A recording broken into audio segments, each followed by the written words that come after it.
Why is it that the people who loudly proclaim that hijab is a choice never want to acknowledge that this isn't the case for everyone? What do you gain out of invalidating the suffering of women in places like Iran, where compulsory hijab is literally reflected within the legislation? Next time you want to insist that hijab is a choice for everyone, I want you to consider women like Saba. She was only 20 years old when she was sentenced to 24 years in prison just for removing her hijab. She was charged with corruption and prostitution just for refusing to wear the veil.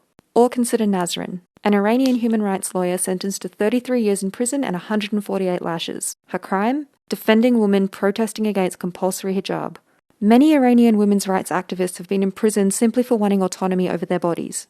And it's not just countries where hijab is made compulsory by law that women suffer. Consider the stories of women's rights activists living in Malaysia. Mariam was harassed and placed under investigation by religious authorities simply for encouraging women to remove their hijab if they wanted to do so.